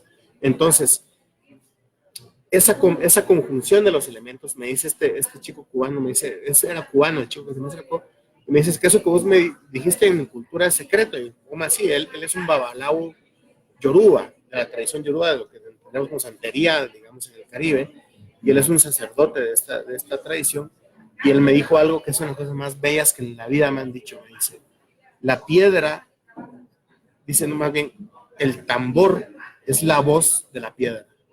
Yo, puchica, ¿cómo así, verdad? Porque me dice, es que el secreto que me quería compartir, me dice, es que los tambores santos tienen en el centro una piedra, y el tambor es la voz de la piedra. Y digo, se me reventó la cabeza con esto, porque decís, o sea, Con el hecho de estar la piedra dentro, esa percusión tiene otro eco, tiene otro significado. Exacto, entonces yo decía, imagínate, quiero aprender el lenguaje de las piedras y, por ejemplo, Porque trae el espíritu de la piedra. trae el espíritu de la piedra, y así pasa. Los Aquijaba en Guatemala tienen envoltorios sagrados donde están guardadas piedras, y dice, esto es sagrado, y uno dice, ay, pues seguro, dice uno en su mente occidental, seguro hay de haber algo sagrado, algo muy valioso, algo, no sé, un tesoro o algo así, y son piedras, menos, o sea, porque sí son sagradas, sí son valiosas, pero el valor está en toda esa historia que hay. Entonces, la piedra tiene tantas connotaciones. Si vos vas no sé, a una ciudad muy antigua, vos vas a la Vía Apia en Roma, por ejemplo, ¿verdad? Que es una calle que tiene 2000 años de existir, y la caminás y sentís cómo las piedras te están contando la historia de todas esas personas que han pasado por ahí, han sido testigos de todos los volcanes en Guatemala. Pues en Guatemala no puedes decirle a un niño que pinte un paisaje sin que pinte 2 volcanes, ¿verdad? O sea, es parte de nuestra historia. Y el volcán sería, parafraseando a nuestro amigo Babalao, ¿verdad? El volcán es el canto de la piedra, pues, ¿verdad? Es la fuerza de la piedra, ¿verdad? Y así todo lo que nosotros vamos, cuando toda esta historia termina, somos finalmente lo que es la vida, que es polvo de estrellas, como decía el poema, ¿verdad? Uh-huh. O sea, el polvo de estrellas son esas piedras. O sea, vos imaginate toda esa materia en el cosmos que se empieza a juntar por una relación física, ¿verdad? Y que durante millones de años se sigue juntando. ¿Qué es lo que arma? Es una pinche piedra lo que se arma, ¿verdad? Y luego esa pinche piedra se empieza a formar de otra forma, y luego termina siendo como dice Ernesto Cardenal, es más fácil armar un Boeing 747 en medio de un huracán a que hayan condiciones de vida en un planeta, dice, ¿verdad? Y es verdad, o sea, nosotros somos una especie de conjunción de tantos elementos del cosmos completo, nomás para que estemos vos y yo ahorita hablando todas estas locuras enfrente de nuestros amigos acá, transmitiendo unos y ceros a través de una red que usa el aire para transmitir las cosas. Es una fucking locura esa mierda, o sea, decís, ¡ta madre!, ¿verdad? Todo eso pasó, y todo eso fue porque un montón de partículas se empezaron a juntar y empezar a una especie de microfuerza de gravedad que fue creciendo, creciendo, creciendo, y eso termina convirtiéndose en esto que estamos haciendo hoy, que es vida y poesía, ¿no? Casi es lo mismo que el otro terminó hablando del efecto mariposa. Sí, el efecto mariposa, versión universo. Versión universo, sí, vos. Cabal. Mira, el rol del escritor en su comunidad, mano. ¿Cuál debe ser el rol?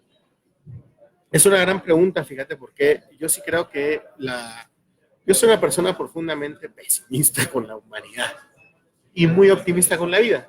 Yo creo en la vida y me parece que la humanidad es un obstáculo que la vida se va a quitar bien fácil pronto, digamos, ¿verdad?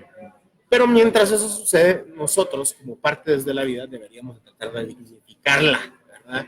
O sea, mi esencia vital no es salvemos a la humanidad, sino dignificamos la vida y que la humanidad se acabe lo más pronto posible, digamos, ¿verdad?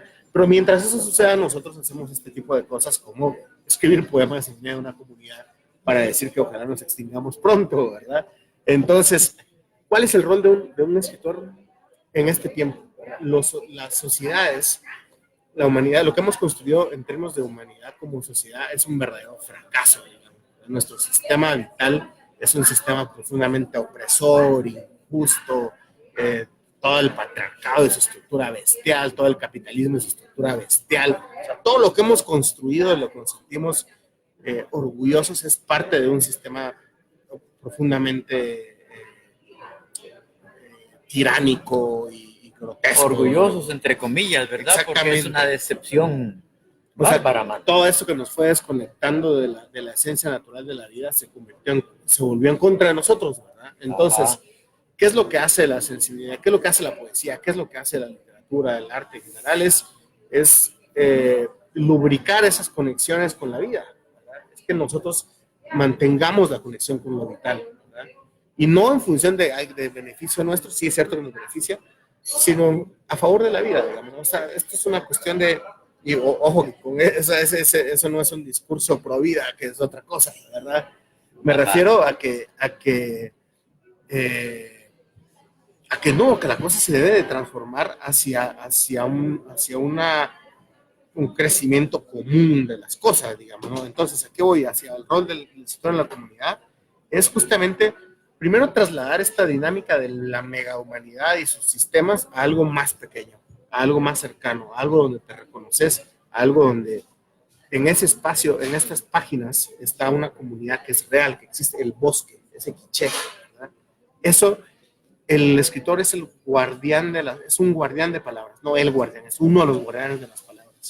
Y es un guardián de palabras que tiene una herramienta tecnológica que es fácil de traducir, el libro. El libro es un elemento que es fácil de llevar a otros espacios. La oralidad. Ahí está encerrada la palabra. Ahí está encerrada la palabra. La oralidad de este chico que me regaló su canto, creador de Cibú, eso yo no lo puedo llevar a los niños migrantes centroamericanos con los que acabo de estar en Los Ángeles hace un mes. Yo no les puedo cantar ese canto, no lo puedo hacer.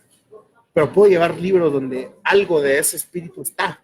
Algo. Ajá. Y tal vez son niños algunos son niños bilingües, otros no. Y tal vez alguien traduce eso al inglés y tal vez alguien traduce eso al bengalí, cosas que me han pasado. Y después un niño vuelve a leer eso y el espíritu de ese canto termina estando en Nueva Delhi por un rebote extraño, porque la tecnología del libro te permite la traductibilidad. Y ese es uno de los grandes valores del libro como sistema de palabras, que es traducible. Entonces a mí eso me parece un gran regalo del mundo occidental, si lo queremos ver así, o sea, de la magia de Gutenberg, ¿verdad? Es que estamos creando objetos que se pueden compartir, ¿verdad? Que puedes traducir esa historia profunda que está en el mural de San Bartolo, la puedes llevar a Japón y tenés un prólogo de Murakami del Popol Vuh, que por ahí está la edición que el Fondo de Cultura tiene una edición bilingüe japonés, español, con un prólogo de Murakami donde están absolutamente impresionado de esa tradición. Y eso solo se logra porque tenemos este dispositivo, el libro, ¿verdad? Es porque lo logramos. Entonces, ¿cuál es el rol del escritor en una comunidad? Primero, saber que es parte de esa comunidad.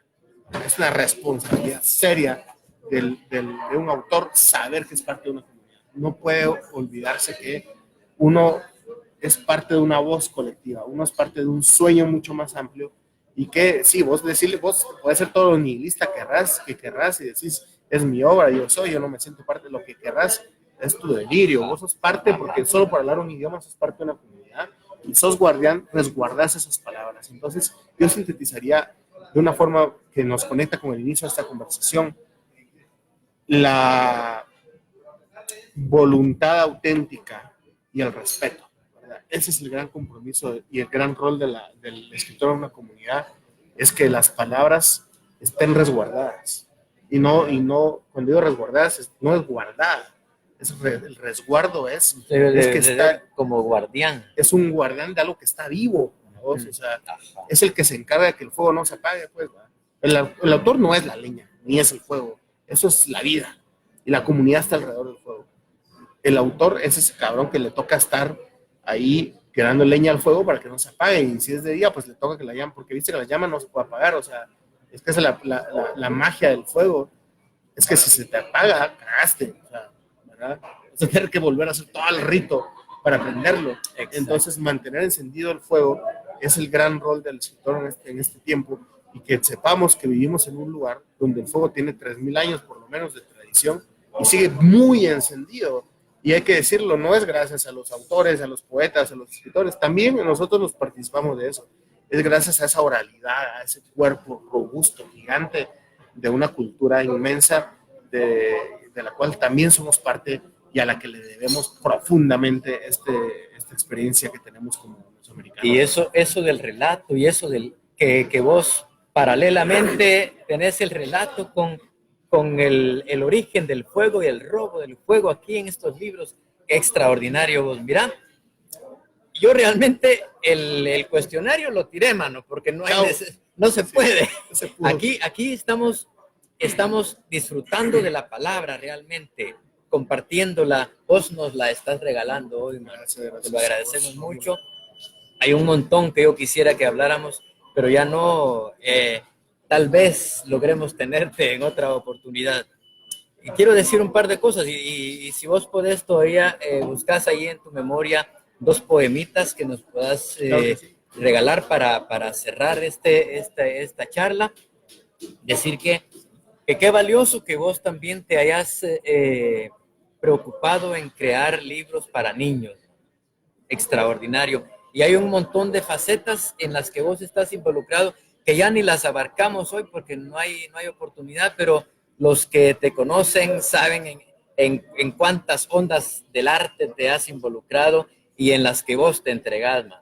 Y hoy te veniste a entregar acá con nosotros también, lo cual agradecemos profundamente. A ustedes, muchas gracias, Rómulo, por invitarme a estas letras en directo y a toda la pandilla que la hace realidad. Simón. ¿Verdad? Así es. Una gran pandilla. Pues bueno, pues entonces te leo un par de textos finales, ¿verdad?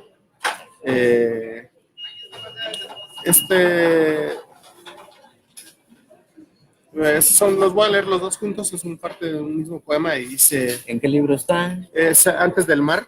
Antes del mar es el último que vos publicaste. Exactamente. Pues vamos a mostrar acá la portada. Ok. Y entonces esos dos textos que hablan sobre lo mismo, dice... Pensar en una misma palabra para lo que entendemos como verde y azul.